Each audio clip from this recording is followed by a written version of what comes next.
দেশের দুই প্রান্তে একদিনে উদ্ধার হলো 7 জনের মরদেহ।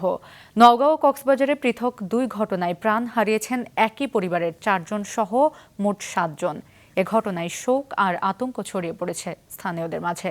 নওগাঁর সংবাদদাতা ও কক্সবাজার জেলা রিপোর্টারদের পাঠানো তথ্যচিত্রে ডেস্ক রিপোর্ট। নওগাঁর নিয়ামতপুর উপজেলার বাহাদুরপুর গ্রামে নিজ বাড়িতে একই পরিবারের 4 জনকে নৃশংসভাবে হত্যা করেছে দুর্বৃত্তরা। নিহতরা হলেন গৃহকর্তা হাবিবুর রহমান, তার স্ত্রী এবং তাদের 2 সন্তান। স্বজন ও স্থানীয়রা জানান, জমিজমা সংক্রান্ত বিরোধ থেকেই সম্ভবত এই হত্যাকাণ্ড।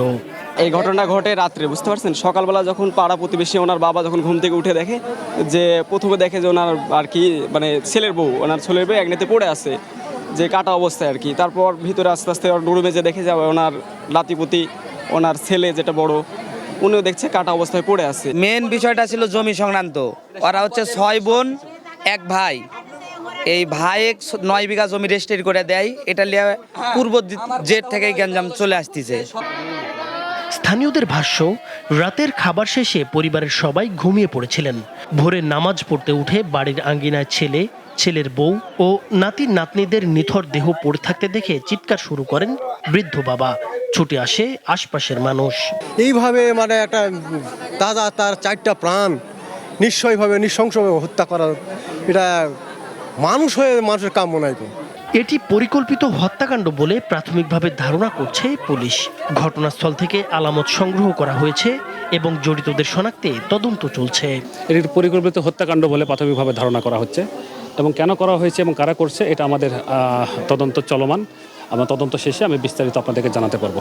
অন্যদিকে কক্সবাজারের টেকনাফ উপজেলার বাহারছড়া ইউনিয়নের উত্তর শিলখালী এলাকার গহীন পাহাড় থেকে উদ্ধার করা হয়েছে 3 জনের গুলিবিদ্ধ মরদেহ।